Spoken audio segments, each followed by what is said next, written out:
There's really no better time than now for everything in life, because we always think that we're going to have things better or things are going to work out or in the next 3 and 6 and 9 months and 12 months in our lives, whether it's professionally, personally, or in training, that things are automatically going to get better because right now things are bad, for so many people, but that's not guaranteed. Right now might be, in fact, the best you're going to have it for the next 2 or 3 years. We just don't know.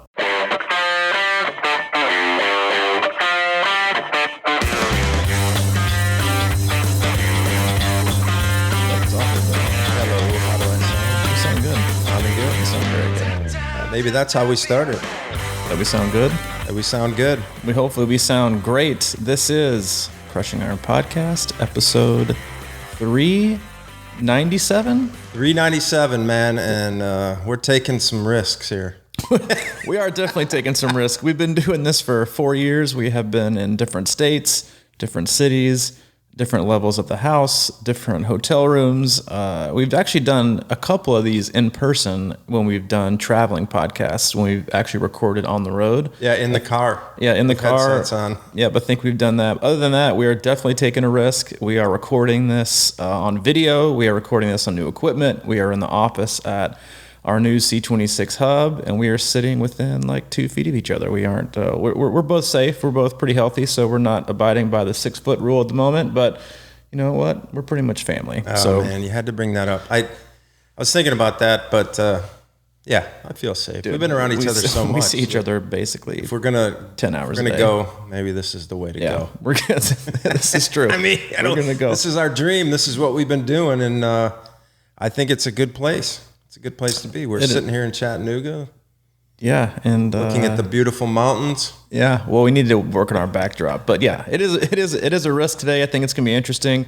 But for those of you that are tuning in for the first time, we appreciate you giving us your time. We know you have a lot of options when it comes to podcast time and just your overall time, and we appreciate you tuning in. We cover triathlon, we cover training. We cover all things swim, bike, run, nutrition. We'll go in depth sometimes and with the data and overall training philosophy. And then for the most part, we'll just talk about what we're both going through. We'll talk about life. We'll talk about obstacles, triumphs. Mike and I have both been doing this I've been coaching and participating and competing in triathlon for about 15 years as a coach and an athlete. Mike for 7. And so, a lot of what we do is just talk about our experiences. We cover things that we've done, the mistakes we've made, the things that are good, and hopefully deliver them in a way that's, easily digestible for you to, kind of just mold into something that you want for yourself. Mike and I are both imperfect humans and imperfect athletes. In terms of, I think a lot of podcasts, you kind of get the vibe, and if you're watching us on video, then at first glance you can automatically assume that we're imperfect. But this is us. But we have a lot of experience in not just triathlon, but in life, and that's what we try to communicate during this podcast, and hopefully provide you a happy and healthy way to participate in this sport and make it something you can do for life. And make it sustainable, make it fun, make it overall positive. And if you can take, any of those from our podcast today, whether live or just audio, then we will have done a good job. Yeah, I can tell you, if you're listening to audio, you're probably not going to see the video for a little while because we're working on some things, and we're putting the video probably in our C26 online hub, which we are now in the physical hub, which is the training center, and we plan to add a lot more podcasts, a lot more videos, a lot more of everything. And we're trying to figure out how to build that into a community as well. So, yeah, I mean, here we are, dude. We got we can't. Why are you laughing so much? Well, because it's like, we've been sitting around in bedrooms and in beds and in our headsets and different cities and everything like that. And now we've got, kind of this professional mic. I can tell I got to work on the room echo a little bit, but it does sound good for the most part, and it's just funny. It's just weird. I mean, we're up in the game, We're taking that risk and putting ourselves out there a little bit more, and this is sort of what we've been shooting for a while, I think. Yeah, and we genuinely hope that this produces a better quality listening experience for you. I mean, when we first started this 4 years ago, Mike was like, "Hey, dude, just go on Amazon, pick up this $17 headset, and plug it in USB, and let's see what we can do." And that's what we've been doing. I've recorded with that, for obviously 390 something podcasts, but then I've done a few with just my headset. I think I recorded one from a stairwell at Disney World 2.5 years ago, and that is some of the complaints that we get in terms of things cutting out, and Skype isn't necessarily the best platform for us to use. But that's it. We genuinely appreciate our listeners, and they're a part of a great community that we have on Facebook. If you want to be a part of it, you can always search Crushing Iron Group on Facebook, answer a simple question, and we will let you in. There's a lot of great people in there. They have a lot of wisdom, experience, and they're always willing to kind of open up and answer any questions you might have. But you're our tribe, and if we can provide a better experience and invest in that, like you guys have invested in you, then it's definitely worth it. So it's fun. I'm excited. It's definitely a little bit nerve-wracking, I think, to just be on video in the same room, because you don't want it to change the dynamic of the podcast, but I already feel pretty comfortable. So I'm ready to rock and roll when you are. I do have to say, even though this won't be on video something you can watch for probably a couple weeks in the online hub till we work out a few of the kinks, but you will see us sitting in two kind of leather chairs, and those are very special to me. They're super comfortable. They are probably 20 years old, and they're a set of chairs that I've talked about my grandfather a lot on this podcast. He's basically a father to me. Someone I looked up to. If I could be half the man that he is, I'll have considered my life a massive success. But these are two chairs that he bought like the last 6 or 8 months of his life when his health was kind of deteriorating. He bought one for him to sit in his bedroom, and then one for whoever was visiting at the time. And our family has always held on to those.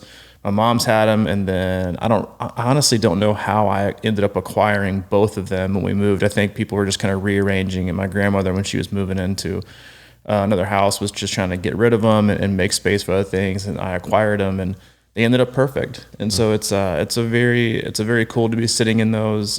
He was an incredible person, incredible man, incredible businessman too, and so happy to be sitting in those. Well, yeah, me too. I mean, when you brought it up, I was like, yes, that's perfect, because we were looking around. You had the traditional look at TJ Maxx or do all these things, and it was like, man, I just feel like something else needs to happen, and that happened. But the stories these could tell, right? The stories these chairs have been through and what they've heard, and I always think about stuff like that in terms too of like, because triathletes train alone a lot, and who. If you could have recordings of that, how awesome would that be? People throwing shit and whatever. And it's like, who knows what goes on in the pain cave or out in the woods when you just can't run anymore, whatever the case may be. But it would be so great to have sort of this recorded history. And I guess in some ways that's what we're doing right now. When, Hayden's looking back and he's like, Dad, that was your first podcast. He's going to be on the video. He's going to be super embarrassed. But that's a good thing I think about video. A lot of times memories are more powerful without video. Sometimes, because you craft the story in your own sort of way, and like we do with races. Yeah, that race, how you lower the time down just a little bit. How many times have you had? Yeah, I swam that in 1:15, and the next time you talk to somebody, it's 1:08. 1:08, 1:12. And you're like, I think I broke, I think I was first out of the water. And they're like, buddy, you were like 1:21. I don't know where you're told coming me with the that. story But, 4 times. It's the big fish thing. I caught a fish this big, and then you tell everyone else the same story, and all of a sudden it's like this mammoth record-breaking shark-size trout. But you wanted to talk about risk today. I did. Well, yeah, I thought it would be good. I mean, I felt like when I was getting up I was in here building this out last night, and I felt like in some ways it is a risk that we're taking. Actually, that sounds a little better if you pull it closer, I think, because we can get some of that echo out. There you go. But yeah, we're starting a hub right in the middle of a pandemic, a training center, and I've moved 3 times in the last month. I just finally got hot water. I've been living there for 4 days or something. And, it just reminds me of that grind. And of course, we posted some graphics yesterday, and the one we post is one of our favorite authors. And what matters most is how well you walk through the fire, and that's what I kind of feel like just keeps coming up for us. And we've been talking a little bit about it because we're kind of having to pump each other up on the, because it's up and down, and some people, some days we're up, some days are down, and we're kind of helping support that together. And I think that's an important topic, but mostly for me, taking risks, a lot of times when you look back, because if we start looking back at some of those first podcasts, I mean, it felt like a risk at that time. But now, I mean, with the way we were doing them with the headsets and different rooms, that just didn't feel like, it's just like kind of going through the motions a little bit. Now this is sort of that next level. It's kind of like, all right, we got to kind of up our game a little bit and figure some things out. And I think that's the key to life and training when you think about it like that, No, I think when everyone thinks of risk, and I really like the topic, I think when most people think of risk, they think of taking like the dangerous approach to doing something, whether it's a business, whether it's a race, or doing something that is super risky that other people won't do, that could be dangerous. But I think one of the biggest areas that people kind of underestimate taking a risk is, especially right now, and you talked about, basically you've got, every weekend there are more races getting canceled, and it seems like, everyone in the triathlon world is down, and here we are opening up a triathlon training facility in the middle of this, and people would think, oh, you've got every reason to not do it. You can just throw your weight behind COVID and the pandemic, and that's not going to work. And there are plenty of businesses that are closing, which is sad and super unfortunate. But I think the biggest risk that most athletes right now are afraid to take is being positive. And I think that's it's a frustrating aspect as a coach, but then just to watch people in general, because right now so many people are just negative. They're negative with life. They're negative with training. Every race is getting canceled. I don't know what I'm training for. I don't have any motivation. I'm scared. I'm nervous. I'm anxious. My kids aren't going back to school. I need some clarity in my life. I need to be organized. I need structure. I need to be able to predict what's happening. I need to feel some kind of element of control. And it's really easy to get caught up in feeling and being a part of that. I don't say being a part of the problem, because those are all legitimate feelings. We're living currently in a very unpredictable, anxiety-driven, kind of scary world for a lot of people. And so your feelings are true, and your feelings are warranted. And I think everyone is entitled to their own opinion and feeling about life and about how they're dealing with this. And everyone right now wants to shame people for their decisions on everything, and it's I hate it. It's been disgusting, to be honest with you, just to watch people just bash people and be totally unsupportive of people's ways of life and how they're trying to deal with life in general, which is hard. And so not everyone, but a lot of people are falling into that I'm not going to do anything, because being paralyzed in fear or hopping on the negative train because everyone else is negative, that's my safe zone. I can be on the big team. I can be on the leaders, because right now most people that are leading are, no one's going to be racing ever again. You shouldn't anticipate racing until 2022. Why are you even training right now? Because there are no races. Why are you trying to go to work? Why don't you just sit at home? Definitely don't go outside. Definitely don't go work out and do things for yourself. It's like team negative, and team complaining and team negative right now have, in my opinion, like the majority of the population on this earth. And obviously, they certainly have the largest voice. That's the thing, is like, the loudest ones always drown out, the majority. And there's a lot of us that just kind of go about our daily business, living a positive way, trying to be encouraging, trying to be supportive, trying to have a positive outlook, and kind of go, kind of ride the wave below, the louder vibes. But I think the risk that a lot of us need to take right now is that risk of positivity, that there are positive things that we can take from life right now, that we can do in training, that we can prepare for the races in the future, that there are things we can accomplish. One of the things that kind of the common thread between you and I in the last few weeks, in terms of being super stressed while coaching, and also doing this podcast, and also having to be at the physical hub, making sure things are getting inspected, things are getting improved, things are going well.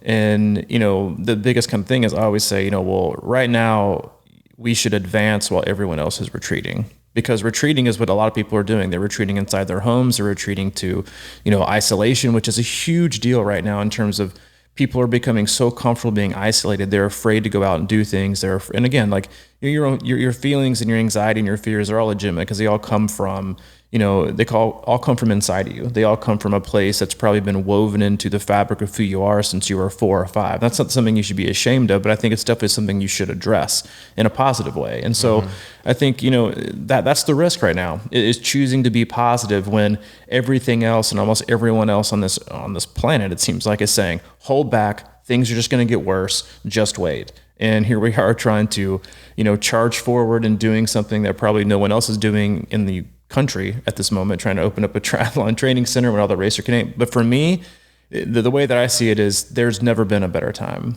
and to open one up and provide opportunities for athletes to do things and have fun and be healthy.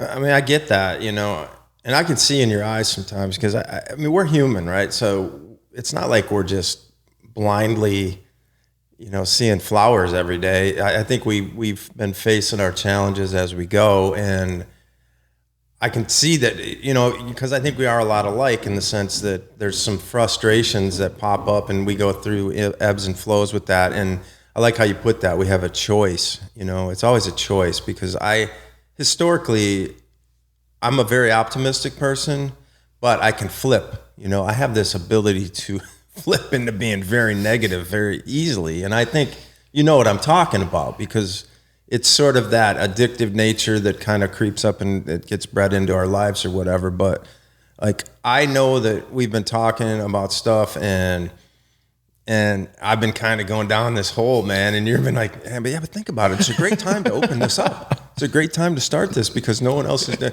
I'm like, yeah, all right, man. And then I go regroup and I come back and you're right. I mean, it's sort of that mountaintop view of things and like how do we keep that? Because when you're in the muck, a lot of times it's very hard to see the big picture. And I mean, we're going along here and kind of winging it on some levels, but we've had a plan and there's a lot of obstacles that we keep facing. Like, I feel like some new guy walks in the door every day and goes, hey, we're just going to be charging you $300 more a month for this service. And we're like, what is that service?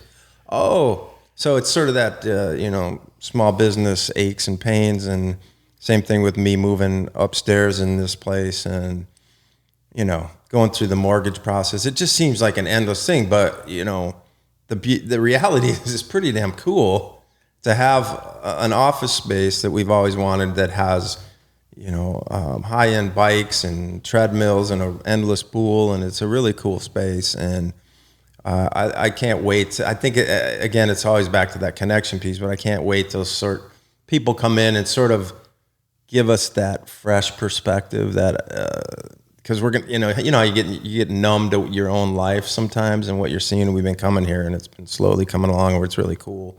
But I think when people first see it and they get to take advantage of it, they're gonna just sort of prop us up a little bit, too. And it'll be, and that's why we need people. I mean, that's why I need you, and that's why you need me, because we're gonna go through our stuff, depending on what it is. It's like I can't get in your head and you can't get in mine, but sort of we can get there close.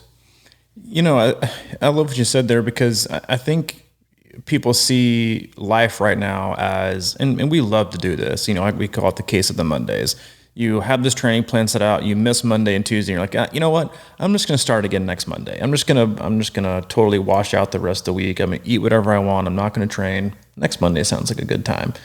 And right now, everyone's favorite actionable item is waiting. I'm just going to wait to see what happens.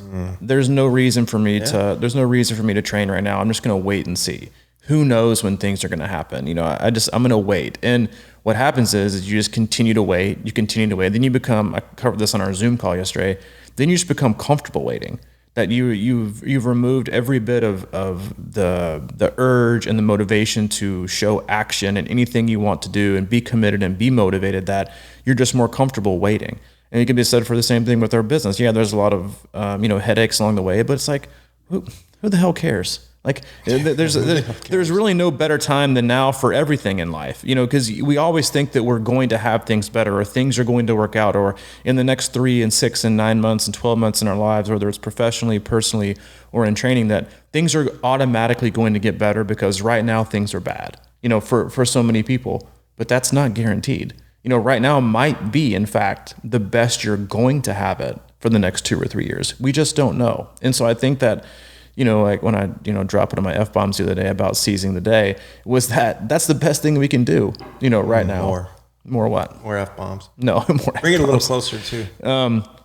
And so I think that, right now with training, yesterday we had three more races drop, bigger races, Memphis 70.3, North Carolina, and Des Moines, which we all saw coming. It's a lot. Things aren't going to happen, I think, until November, October area. I wouldn't be shocked if St. George happens, but it's putting a lot of athletes in kind of that waiting game. I'm engaged in training, of going through the motions, but I think one of the things, and a lot of people want to go back to their why, like, why am I doing this? Why, what's my why? I need to take some time off and figure out really why I want to do this. And we've had a couple podcasts that have been kind of specifically focused on why, but sometimes waiting to find that why, you'll find other ways to not be actionable, to not do things. You'll get in that mode of, well, it seems like a great time to not do anything. I'm just going to get in that zone. Right, and what happens is you get behind the 8 ball, you find that you're not training well, and then you have to get it all back, which is going to make you discouraged. And it's just, I think it's a great time, again, going back to risk, is like to take a risk in being positive and being optimistic. Like there is no harm in that. There is no harm in continuing to train. There is no harm in continuing to challenge yourself and grow. Because if you're not doing and you're not challenging yourself, you're not doing those. It doesn't have to be races. Like, so many of our athletes are taking on challenges that they've never taken on before. 100-mile bike rides, super long swims, long running events. Like, people are doing and things they're challenging themselves with experiences or endurance challenges or virtual races, and doing things that they normally would be very, very uncomfortable doing. And I don't consider that necessarily a risk, but it doesn't really fall into the same category that they've always found themselves in, which is triathlon race, triathlon race, triathlon race. I know what I'm going to do. May, August, September, I'm going to go through base phase, build phase, peak. I'm going to take a little bit of recovery here. I got vacation coming up. Then I'm going to really focus here. I'm going to do this race, but I'm not going to do these races because it doesn't fit in my program. And then we woke up on March 1st and everybody was like, oh my God, I can't take vacations. My kids are at home. The races are getting canceled. I have no idea what I'm doing.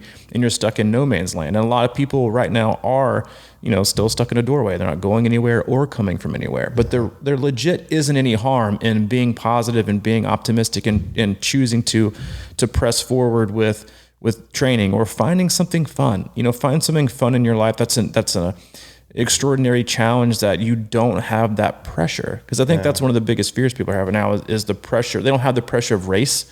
But when they do have one, there's going to be a lot of pressure because it's going to be their first one in like a year or 2 years. So go find an experience, an adventure race, one of those like 24, 48-hour adventure races. Do something challenging that can let you go out and experience something and grow without necessarily being reined in by fear, anxiety, and pressure. Yeah.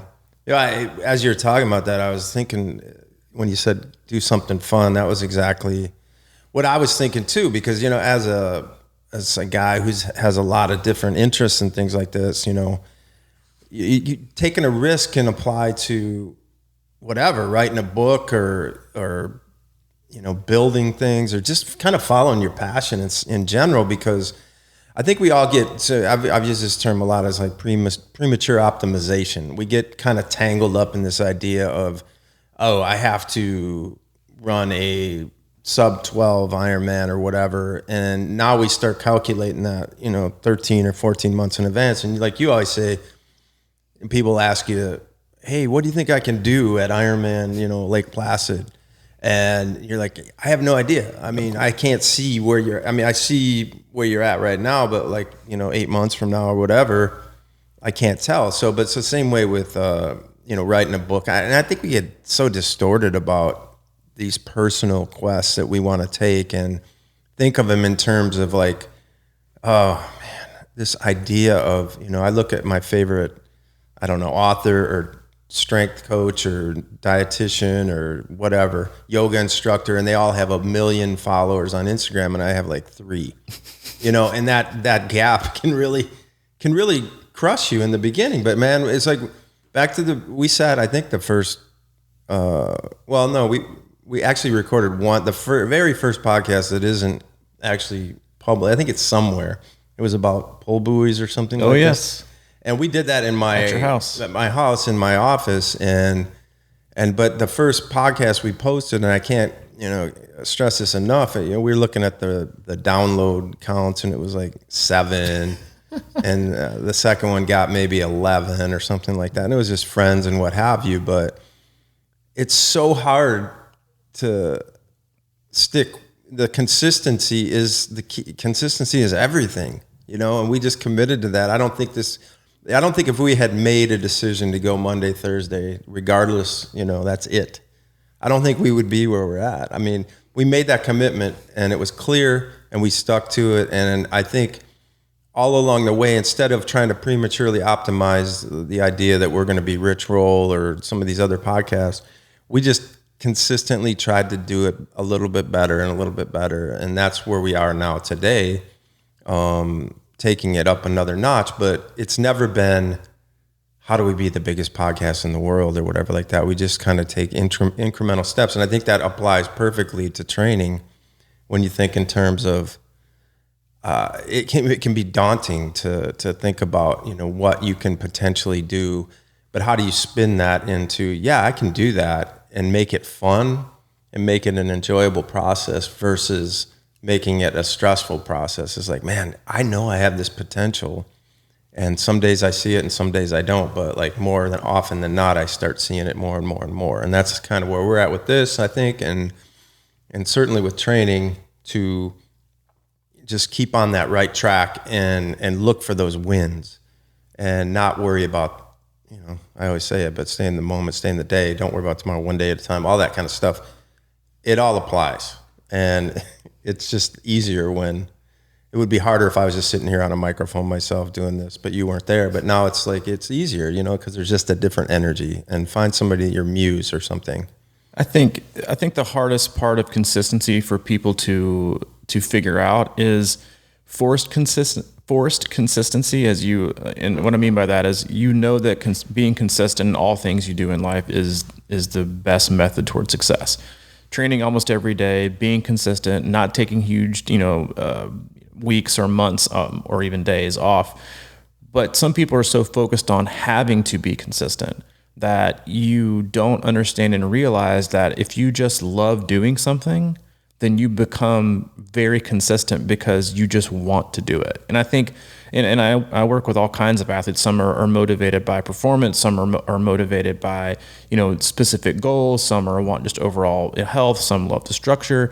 But the most successful ones, in terms of how they're consistent, which obviously leads to better performances and better race results and just overall happiness, I think, is that they just love training. And if you love training, it's like the chicken for the egg. Like, what happens first? You train a lot, then you love it, or you just find out you love training, so you train a lot and you're consistent at it. And I think that's the hard part with consistency, is so many people understand and know inherently that being consistent with all of your training and really anything in life, whether it's diet or, meditation or whatever it is, like if you're consistent at it, you will get better. But it will take time. And most people hate that.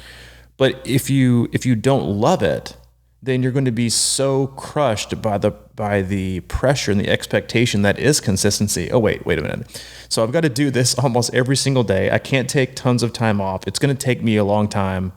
I'm out. Like I want no business in it, because they have to think long-term success, and they have to weigh that towards short-term uncomfortable. I don't really get much out of this. This isn't really exciting. I'm not seeing a PR yesterday. Like, why is this not happening for you? So they bail. But then you have athletes who just love it. Therefore, every day, if they don't train, it's not that they're worried about having a red in training peaks or they're going to get slower. Is that it's a positive part of their day that's now been removed. And if you just loved it, like the best grooves I've ever been in training have always been when I've just loved having triathlon and swimming and cycling and running as part of my day. And so I just find a way to do it. Right, Not that I'm forcing it, but because I want it. And I think that's like, especially right now when races are far away from many people and they're struggling with, why should I be doing this? Is that if you love it, you just do it and you like it. And you don't, and I think the biggest thing is the relationship with results and rewards that athletes have with training is if you want an immediate result or immediate reward, and that reward or result for you is a great training day or a race that's coming up where you can express and show your fitness, then you're probably struggling right now. Now, if you're an athlete who just loves the process of training and understanding that you're going to get better over time, then nothing has changed because you're still getting better each and every day. But it's a hard balance. And I think, again, for those of you that hear consistency and think, all right, well, what does that really mean? Does that mean every single day? Does that mean 6 days a week?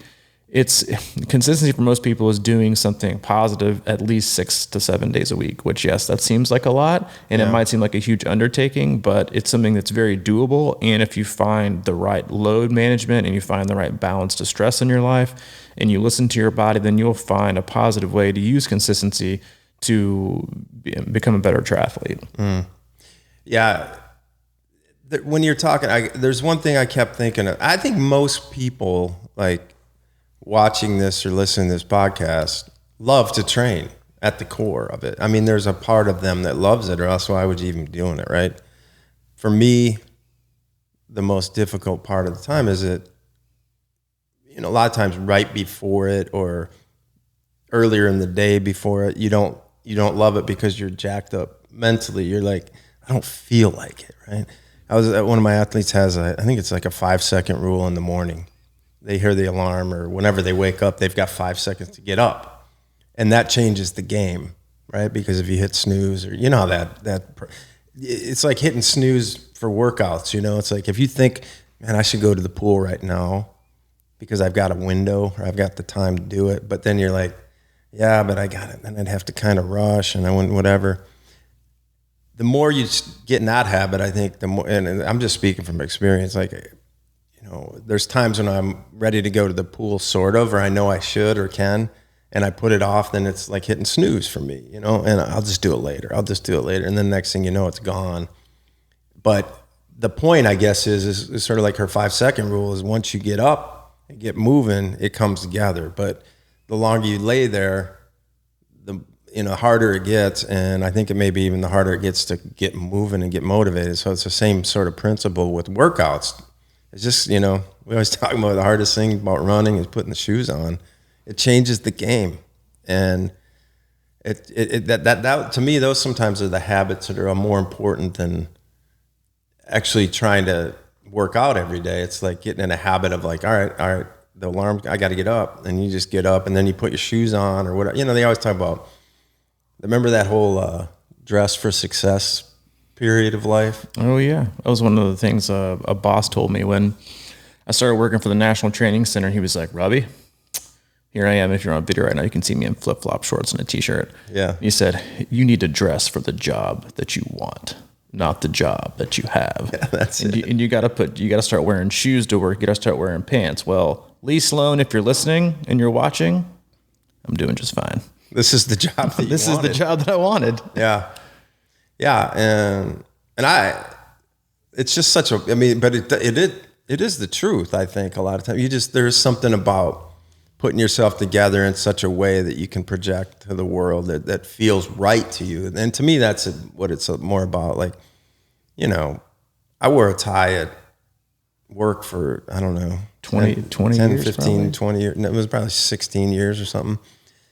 And it always felt weird, but that's maybe the rebel in me. It's like, man, I feel like ties are there like a statement about, you're tied up and you can't, like we own you or these types of things. It's weird. And I don't mean like, I think ties are cool. And I think dressing up is cool. In fact, sometimes I wish I had had kind of a mix between that wardrobe and this one and kind of found, I'm still kind of looking for my spot, man. Like, I don't know what it is. You get to be like a 50-year-old guy, but you feel like you're in your 30s and there's all these, what a dilemma, right? You can't dress like I do, even though I do. And I probably get, oh, look at that guy. He's, cause it's always that, oh, the old guy trying to act like he's young. Why is that such a bad deal? It's like, talk back to your beginning stuff. It's like, why are people so critical of that? Some older, somebody's getting older and they're trying to act young and you're like, oh, jack your age, man.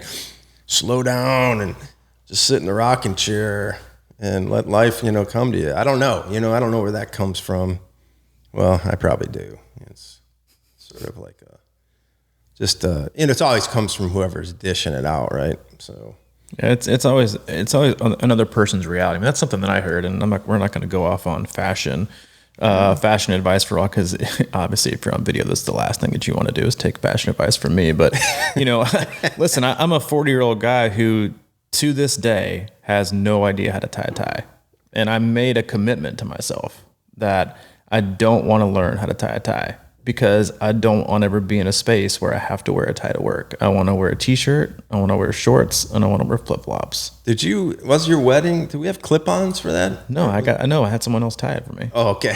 And dude, I'm holding strong. Like, I'm legit holding strong. It's just like a principle. It's a principle. I'm not wavering. I'm not wavering it, but it's because I never wanted to be stuck in a cubicle or something. And again, there's nothing wrong with ties. Like, I underdress all the time, and I get crap for it from our athletes, and even from my family growing up. They're like, Robbie, if you ever want to do anything with your life, you need to start dressing it, and you need to shave your beard and look more professional. And well, I just didn't want to do that, and that's not really the direction I wanted to go with this podcast today, because we've already kind of gone off on a tangent. But I'm not going to family here because my mom listens. Love you, Mom. But I think that with social media, and especially with how focused we've all become on daily achievements, that we do take everything personally. We do wrap our lives up in being successful today and taking criticism or taking even advice for 100%. It is this and has to be this, or it can't be this. There is no middle ground anymore. I'm sure I know you know this, is that there's no 100%. Such thing as in between. Like, everything that we see and watch and consume is about affirmation. Either affirmation that we love the same as you do, or we hate the same as you do.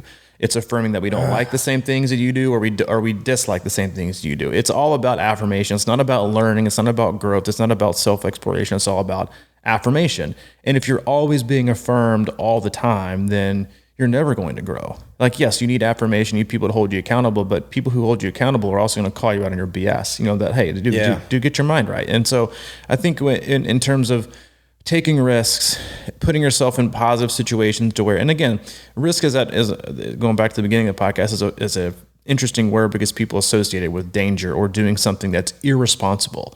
And that doesn't have to be the way you look at risk. It can be doing what you feel is right for the reasons that you feel. And obviously they could be wrong, but you won't know that until you do them. If you're just going by and following and doing the things that you think people want you to do, or act the way you think people want you to act, or say the things people want you to say, and live a life that might seem okay on the outside while you're just dying on the inside, then you're going to be miserable. But you're going to be meeting the status quo. And that goes with training as well. I mean, you have to be convinced that you're doing the right thing. And you can't, because I know right now there are athletes out there that aren't training because all their friends aren't training. And they're like, why are you training right now? Like, there's nothing to train for. But misery loves company. Sure does. And people will drag you into that what my sponsor always calls the stinking thinking.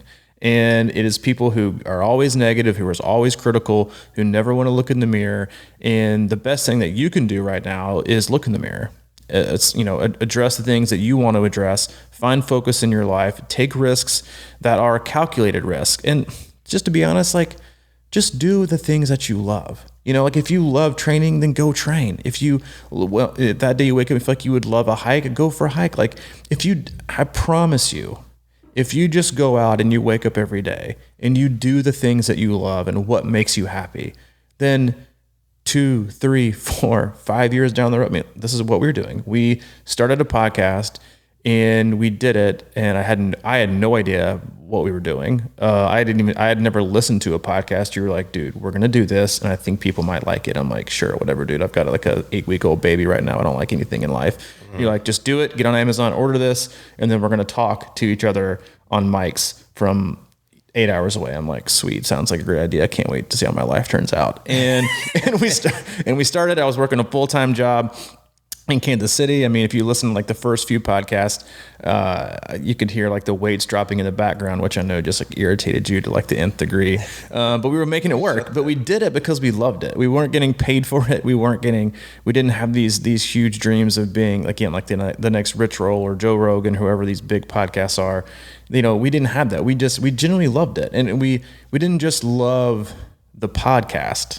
We loved spending 2 hours a week just talking, which people don't do. And I think as that, obviously, like, that has shifted towards, some what I would consider massive growth in a lot of areas, the main thing that's been is just, we just love to do it. And yes, I'd be totally lying if like the last month that I haven't gone through like massively, stressful days where I'm like, dude, are you doing the right thing? Are you doing the right thing? Are you doing the right thing? Are you doing the right thing? This seems, but then I was like, dude, you just love it. Like I really do. I genuinely, like, I'll coach for as long as I'm able to. I will do this for as long as I'm able to, because I love it. And it's a positive impact in my life. And my fear became, well, what if I don't do it? What if I use the pandemic as an excuse? What if we back away? And then in a year and a half, 2 years, it's like, where could we be now? Because I genuinely believe that what we're doing on a level of the podcast and how we work with athletes in our camps, and then hopefully the hub is, I think the word ministry is oftentimes just allocated towards religion. But in terms of what I want to do with, and we've done with our podcast, is just reach people and hopefully a positive way to impact them in a positive way. And that's what drives both of us. It's something that we've always wanted to do. We always want to connect more. We wanted to connect more, living in different states, and then it ended up branching out to helping others connect. And if we listen to every iTunes review that was like, you guys are the worst, you guys should just talk, that's my favorite one. I'll never forget it, because it was like after like 20 something podcasts, and this dude was like, 1 star, you guys are the worst. You're going to run out of topics. As all triathlon podcasts do, you're destined for misery.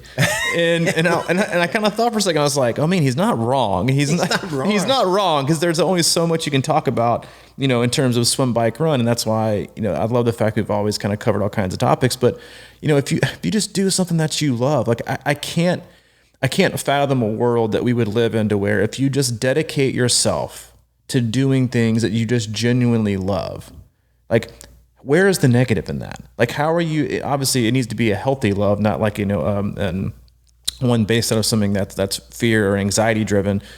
And even if it is, I can't see how that would turn into love. But if you just do things, participate in sports and participate in life with the mindset of, I love it. Like, and why is that a bad thing? Like, it might not fit other people's criteria for what success looks like, but getting to wake up and go out and train, and then hanging out with your family or your dog or your friends, and then doing work that, yes, might be challenging and uncomfortable and stressful at times, but that you love it.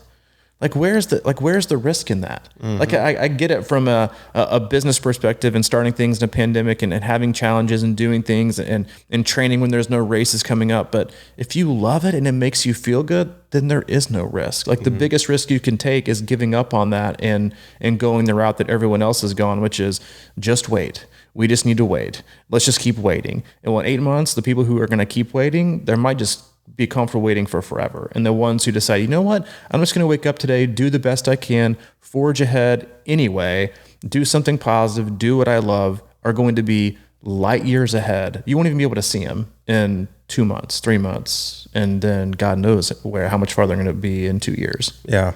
I just love that, man. I was watching a podcast last night, and they were interviewing a guy who has sort of transformed his whole life in the last couple of years because he stepped out of the box and he pissed off a lot of people that were, he was going with the flow and kind of just, working his way into the grain of everyday life. And he finally stood up for something he really loved and believed in. And he kind of got ostracized from the immediate group or people he was around, but he said it just changed his life in such a way. He was like living his true self and his pureness. And he felt like he, all of a sudden has more, he's got more energy and more clarity and more focus and more purpose in life. All these things because he took a risk to step outside of the norm and kind of going, just sort of blending in and swallowing his real love and desires and viewpoint, essentially. And he took that shot, and it's changed everything. And what we do, I kind of feel like saying, you're going to do what? The podcast, it's like, and it's still, obviously podcasting has changed in the last, 4 or 5 years since we began. And it was even, I remember, because I was really into podcasting, there was talk that it was saturated when we started. And that's always the myth, right? It's like nothing is saturated if you stick with it and do it well and you love it and people appreciate it. And I think everyone has that opportunity, whether it be podcasting or whatever you love. If you do it well and you're passionate about it and you keep showing up and people appreciate that, it'll work. And I think in some terms, you have to do that with yourself. And to spin it back to training, just keep showing up and finding that passion. I love when you always say, just do something that feels good and that you love today. If you feel like you want to go on a, swimming, if you want to go in a swimming binge or whatever, and that feels good, you go for it, man. Right now is the time. And I've sort of been doing that personally. And it's something that you can just truly find joy in, and we are in an unknowing time, but I feel like we're always in an unknowing time, really. I mean, nothing's guaranteed, and here we are. It's really amplified because of what's going on right now. But this is just like I said, it's like a blown up version of everyday life in a way. It's like, what, you're never going to take a chance. You're never going to, just because why? You're just going to sit back and not try and get better because it's not worth it. Well, that's sort of that switch you got to flip in your head, I guess, to go for it. Well, yeah, I mean, we live in uncertain times, and we most athletes right now are training in uncertain times with races getting canceled and where are you going to go from here and how are you going to train? How do you need to be training? Because if races aren't happening, do you need to go back to this phase, or how do you need to train? How consistent do you need to be? Do I need to keep doing 6-7 days a week? Do I need to focus on swimming? Do I need to focus on cycling? Is it running? Do I just go and run a lot because I love it right now and that's the easiest thing for me to do? And that is the hardest part for triathletes, I think, right now, or any type A athlete, is they're being forced into flexibility. Every week, and I'll tell you this as a coach, I'm type A in a lot of ways, and I love structure. I like things the way, I like things the way they are. I don't like change very much. Obviously, what we're doing today is like a massive change, and I was definitely nervous about it, for sure. It took me 400 podcasts to convince you. That's right. I've been wanting to do this since 4 years. 4 years. It only took me 4 years, but I'm here. But you, and as a coach too, like yesterday, it never fails. I was doing training plans for next week, Tuesday and Wednesday. And then as it usually has happened this whole year, as soon as I do a next week, I get 20 emails. Hey coach, North Carolina is canceled. Hey coach, Memphis is canceled. Hey coach, Des Moines is canceled. Hey coach, the Derby try in Louisville is canceled. Now what? And you go, as a coach, triathlon's canceled. It's like everything's canceled. Is that you go from predictive, here's what I think should happen next week. We feel like we know what's going to happen in 10 days for in a race that was going to happen next week or in a few months, to now it's not going to happen. We are massively shifting gears from going into a specific phase for a certain race. And as a coach, it's not a huge deal because it's just me on paper. But for the athlete, the mindset is mental, emotional, and physical. Is I'm ramping up my body to absorb this huge load. Now it doesn't necessarily have to do it to achieve this future goal, but should I still be doing it? And if I don't, should I shift towards just running? And that's it. It's flexibility is the hardest part. And I think I think in a lot of ways, it's become a great teaching tool for athletes. Is dude, I tell people this all the time, just be flexible. And I say that, and it's definitely a lot easier to do or it's harder to do than it sounds, rather, is just be flexible and just take things by day to day. Because in the past, every athlete has thought, well, if I rearrange my week, if I miss this run, or I choose to do this instead of this, it's going to massively affect the end result. But the results you get are from days that turn into weeks, weeks that turn into months, months that turn into years. And we forget that. We forget how long, when we have these glimpses of success and these glimpses of performances that we can have and achieve on a yearly basis now, we forget how long it took us to get there. I know. And and I think once you remember how long it took you to get there, then the anxiety and the freak out that you have over having to change one workout should be diminished. You kind of chuckle. You're like, all right, dude, get your mind right. It took you 3 to 4 years to get to this level. So if it takes you that long to get there, you're not going to lose it in 2 to 3 to 4 days. But what is going to happen for most people is they're going to become disinterested with the sport because they're not getting the immediate gratification that is a medal, that is a finisher tee, that is, choosing.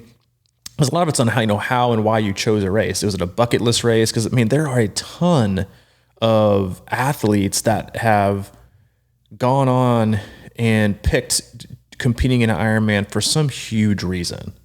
That's not just, I want to finish in 15 hours or 14 hours. It's like, I need this. You're a great example. Like, imagine 7 years ago, you had gone from like couch to 5K and you were like, you know what? I'm going to change my life. I'm going to get in shape. I'm going to get active. I've hired a coach and I'm going to do Ironman Wisconsin. It's in my home state and I'm jacked. And now it's pushed off another 14 months. Yeah, like what it would have done to your psyche. Could you have held on, or would you have looked to that? Is what a lot of people do is we look at, coincidences in life and just things that happen as like these signs. Oh, well, I guess I'm just not meant to do that. And I'll just find something else. But there's a lot to be said for staying the course. But for you, like, imagine how much harder that would have been for you to have the rug pulled out from under you and to have you been like, oh, you know what? You were going to do it this year, but you need to hold on, not physically, because it's not the physical part that I think is the biggest struggle. The hardest part would have been the mental and emotional focus and commitment you would have had to have to make it the next 12 to 14 months. Boy, that would have been a hard lesson, man. When I think about first timers getting the rug pulled out from them, that's when my heart goes out to those people, probably the most, because it's one of those things where, when I think back, every time you put me in that spot, all I can think about is, it was in September, and from July on, well, even probably before that, that's all I could think about. I had trouble sleeping. I would visualize the swim, and as I mentioned many times, I watched Ironman Wisconsin swim mass start videos like every day of my life. I don't know why. I think in some ways it was just like, it was like a drug and I needed to keep it going. So I think a lot of times that first timer deal is that you are jacked up so hard and it's the adrenaline that sort of like pulls you through it. And it's almost like what I would imagine going through coffee withdrawals, after staying up for 4 straight days, and then how that would feel. It would be such a letdown, and it would change the whole perspective of everything for you. So yeah, it would definitely be hard. I don't know how I would have done it, really. And that's where people find themselves right now. Like, a lot of people are not just doing it for the first time, but it's going from sprint and Olympic and trying to jump up to 70.3, or just getting into the sport for a year, because the sport is, and I think that's also a positive you can take from it in athletes that are just getting started and they're like, oh, well, I really wanted to get out and race. I really wanted to figure things out. I really want this. Well, now you have more time to train and more time to tinker, more opportunities to fail kind of in private, without going to a race and dealing with the hoopla and the energy and the entertainment side of it that is this like really, really big event. And you take that and now it's like, well, now I don't have anything. I'm just going to like train and exercise my way for like 2 years and eventually get there. And I think that's why you have to have a certain love for what you're doing. And it doesn't also necessarily have to be for a love for the sport. It can be just a love for participating and figuring things out, and a love for training, and a love for your body, and a love for your mind that will eventually get you there. And I think it's going to change over time and ebb and flow from, like we always talk about your why, and your why can change a lot over a period of time because it's based on what you're going through in life. Mm-hmm. And I think it's okay to have, shallow whys, deep whys, why, whatever it is. Like, it's always good to have one and understand what it is, because if you know what your why is, or why you're doing these things, or even more importantly, why you might not want to do certain things, that's how you can propel yourself forward into being able to achieve things and being consistent and just truly loving the process and not forcing yourself into a training week or even a training day that might set you back, not just physically, but put you in such a rut that you're going to have a massively negative experience from it that's going to make you not want to do it again. And then once you don't want to do it again, it's going to feel better to you. The exact response you're going to get from then on is, well, if I don't do it, then I'm going to feel better. And that will permeate to days and weeks and months. And then you're going to find yourself thinking, okay, well, that just felt good for like a moment. It's not going to like be the long-term answer. what is the long-term answer? And it's not always going to be training, because training won't always be there, but it has to be the reasons on why you want to train and what you ultimately want to get out of it, not just physically, but emotionally and also mentally. Yeah, that's when you think about the regiment of it, and this Jocko Willink guy, that guy has that book that says discipline equals freedom. It's so true, but it's like this, man, I just want to do what I want to do, and I want it to be fine, but a lot of times that means sitting down with the checkbook and balancing that thing out or whatever, and it's just like, I guess I grew up with that. Why does life have to be so hard? Why do I got to sit here and write this checkbook? Why do I got to do this blah, blah, blah, today? But it invariably, whatever it is at that or a workout, once you get it in, it does feel better. It's like it's the hardest lesson to learn. We all know it. I always feel better after I work out. I always feel better after a run. But then why don't we just do it? Because I'm good enough. This is good enough. Well, I think discipline is another one of those words that is all relative to how you see it. Yeah. Some people hear discipline. Some people hear discipline and they think you have to do this and this and this exactly this way every single time. But for some of us, discipline means sticking to your guns and sticking to what is true about yourself, which could be totally against the grain of what somebody else might see or think as discipline.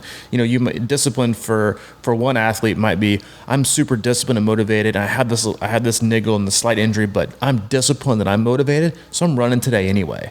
And they go out and they run because they're the person who never misses a day. That they could see that as discipline, whereas the more responsible athlete could think, I'm super disciplined. I'm not running today because I have this possible injury, or I'm maybe a little bit too sore. Is it really worth doing it today and compromising the next 3 or 4 days or even a week or a month? That's also discipline. Mm-hmm. And so I think that sticking to your guns and being authentic and doing the things that you truly honestly believe is the best thing for you to do is the ultimate form of discipline, which is probably why he says discipline is freedom, because you're free to have your own version of what you believe is discipline that enables you to be the best version of yourself while not being totally distracted and probably pushed off in a different direction from social media or your family, your friends. Like, oh no, you should do this, because you get distracted really, really easy. That's also discipline. It's just not being distracted and sticking to your guns and doing what you think is best. And where we are now is showing discipline. Yeah, it is perfect timing right there, wasn't it? It was. Could you hear that fridge? I don't think it was the fridge. I think it was the water upstairs. Oh, see, and I could tell it was driving you nuts. Oh, it knew. I can always tell with Mike. Like, there's a couple of things you need to know. Don't ever ask him to take a picture, because he's gonna take like 30 minutes, because the lighting has to be perfect, the angle has to be great. And so every time we ask a stranger, like at a camp or something, like, hey, can you get a picture of it? He's like, no. Let me do it. And they just turn it around. Let's do this. And this, unknown strangers, like, I hate you guys. Like, I've taken this 5 different angles. Like, I think we've lost a few cell phones. They've cracked them against the concrete. Like, what? I'm done with you guys.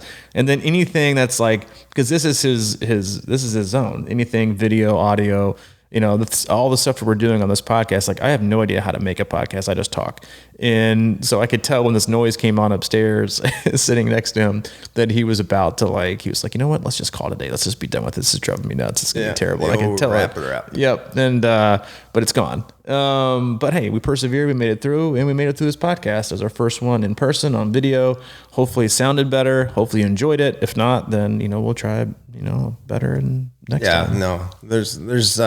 I feel so good. I feel so much better. I feel like it's the next place we have to go, and we've been thinking about it a long time. But there's a lot of things I'm thinking about still as we move forward. But I'm sure you are. But no, I had a good time, man. We're going to be working here. We've got the training center, the C26 hub here in Chattanooga, and soon it's going to be open for business. Very soon, like next week, which would be fun. Just getting people in here, and like I said before, it'll have its website, and we'll have more info about it coming out once we kind of work out some of the kinks. But there's never been a better time, in my opinion, to open it. And you could look at life and the obstacles that it's throwing, and businesses that are struggling and businesses that are closing. It's like every corner you looked at, there's one going out of business or that's, hurting really bad, which is terrible, from, big, franchising corporations to mom and pop small businesses. But, triathlon's not going anywhere. It's going to be around, and if you think that triathlon or Ironman are going to fold, then you're misinformed. Triathlon is around. It's going to be here for a long time. There are a lot of people who are super invested in making it happen, financially, like Ironman, who just got, their sale, finalized. You got the PTO, the Pro Triathlon Organization. And then you have, the mom and pop stores like Crushing Iron, who are super motivated and passionate about doing the best we can for the sport and to make it thrive for a long time. I want it to be around for when my son is older and can participate in them. I want to participate in these for a while and to be able to offer a place where people can kind of come as a haven from life, a safe haven from life and training and have a good experience that's positive, not just from dialing in things from a swim, bike, and run perspective, but connecting on a personal level, which is something that we are massively missing right now, is connecting with people on a face-to-face personal level. I mean, and I felt in my heart that was true. But then, like the last day or two, like our trail camp that's in October sold out. Our June technical camp next June in 21 sold out. I think we have one spot left in our volume camp now. Like, to me, that has nothing to do with like the fact that we'll be there coaching and like that it's a C26 thing. It's the fact that people generally, like, they want a reason to go somewhere and connect with people and have a very, very positive experience. And we've only been able to do that in the past by having camps 2 or 3 times a week. And now with the hub, our goal is to provide it every day. And I'm so jacked about doing that and having so many different people in here and not just training with people, but like doing this, like, sitting down and talking to people, having a cup of coffee, like, cause as hopefully you can tell by our podcast, we don't just care about swim, bike, run. Like, we care about your life and we care about what you're going through. And we love to talk about that. And that's something that I can't wait to happen. I can't wait for our athletes to come through the doors. I can't wait for complete strangers to come through the doors and be able to sit down and talk and learn about people and have really authentic, true conversations, because that's what fills my cup. I know it's what fills your cup as well. And what else do we need to get out of it? I mean, that's pretty much it for me. Yeah. So what does the C26 hub mean to you? We're going to, on C26 Triathlon, we're going to keep you posted. So keep checking that out. Once we kind of figure out the logistics of what the offerings are and how that's going to work, we'll clarify it slowly. But yeah, we have a couple guinea pigs coming in, so we've got we've got things dialed in. We've got a guinea pig coming in next week, and then 3 or 4 more coming in the month before we launch things full on in September. So we want to make it right. We don't want to just kind of dip our toe in and just open it. We want to do it right, and so we'll do that in September.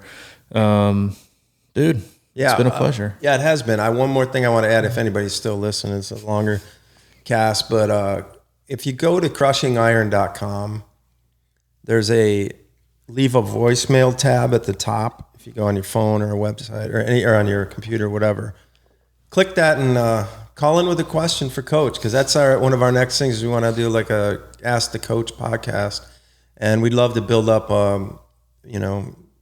some questions so we can work on that as we go forward. But so that's at crushingiron.com, which we still have, and then C26triathlon.com is where you can go and see what we're up to now. We're going to keep that a lot more current. But other than that, I guess that's it. If you have questions, comments, concerns, feedback, you hated today, you loved today, you can email Mike directly, crushingiron@gmail.com, and tell him how much you hated the audio. And if you have any wardrobe advice or need any info from me, you can always contact me directly, C26coach@gmail.com. All right, buddy.